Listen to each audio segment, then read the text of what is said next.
Breaking news, 1 મે થી petrol અને ડીઝલના ભાવ રોજે રોજ બદલાયા કરશે. જેમ કે આજે ₹1 વધ્યું તો કાલે ₹2 ઘટશે અને પરમ દિવસે ₹3 પાછું વધશે. જેમ કે આરસીબીમાં કોહલીના આવવા પહેલા એનો ભાવ ₹5 હતો અને કોહલીના આવવા પછી એ ભાવ ₹3 થઈ ગયો.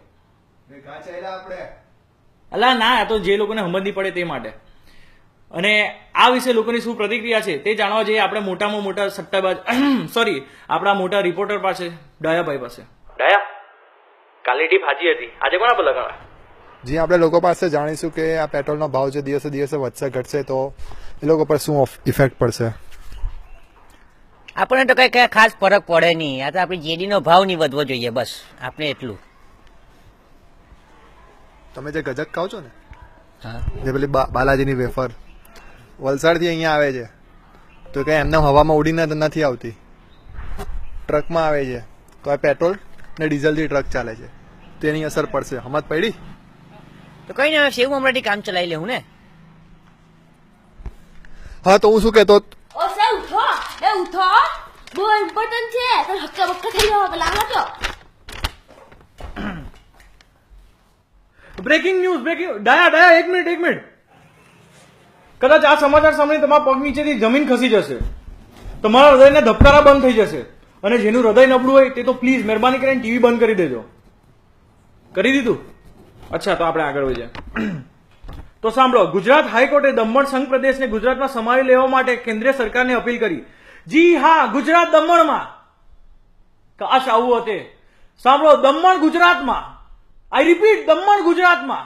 એ ભાઈ, સ્ટેચ્યુ રમે છે કે હું? Statue free. દમણ ગુજરાતમાં આવી જવાનું. હું માં ફાળે.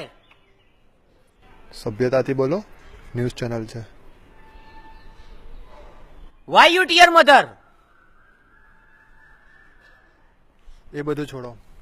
તમને એવું નથી લાગતું કે આ સરકાર આદુ ખાઈને આ દારૂ પાછળ લાગેલી છે? સૌથી પહેલા તો પેલું 500 મીટર વાળો ભૂત લાવ્યા, ખબર ને, કે હાઈવે પરથી 500 મીટરના ડિસ્ટન્સમાં કોઈ બી જાતના બિયર બાર એ નહીં જોઈએ. ને હવે પાછું આ નવું ગતકડું. શું લાગે છે તમને?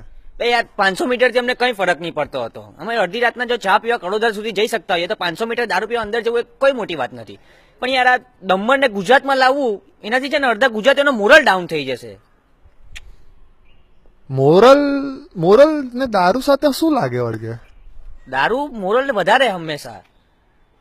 તમને એક્ઝામ્પલ આપું, આપણે મુંબઈ ઇન્ડિયન્સમાં જો બધા કેટલા ગુજરાતી પ્લેયર્સો છે, પાર્થિવ પટેલ, હાર્દિક પંડ્યા, કુનાલ પંડ્યા, બુમરાહ, એ બધા જે પ્લેયર્સો છે તે લોકોને કેમ, એ લોકોની પરફોર્મન્સ જો કેવી રીતના રમે છે. કારણ કે કેમ, ત્યાં દારૂ બંધી નથી, એ લોકો ખુલ્લે આમ દારૂ પી શકે છે, એટલે એકદમ મસ્ત રમે છે. હા, બોમ્બે નો ભાવ ચાલે છે. ને એક બાજુ આપણા ગુજરાત લાયન્સના પ્લેયર છે ઢીલા ડચ, એ લોકોથી રમાતું નથી. આ પેલો મેકુલમ ને એ બધા જે બહારના પ્લેયરો છે તે લોકોને દારૂ જોઈએ યાર રમવા સારું.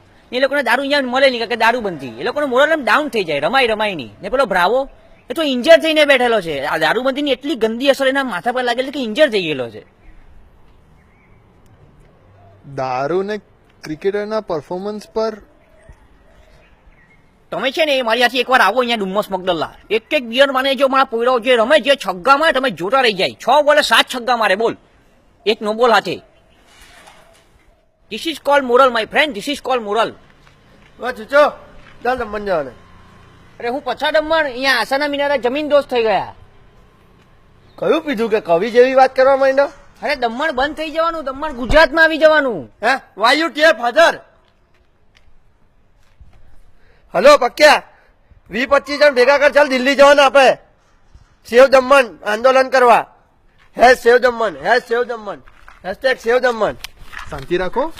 સુરત થી ગોવાની હા. ફ્લાઇટ ચાલુ થઈ ગઈ છે. સુરત થી ગોવાની ફ્લાઇટ ચાલુ થઈ ગઈ છે ને સસ્તી છે હમણાં, 2300 રૂપિયાની જ છે.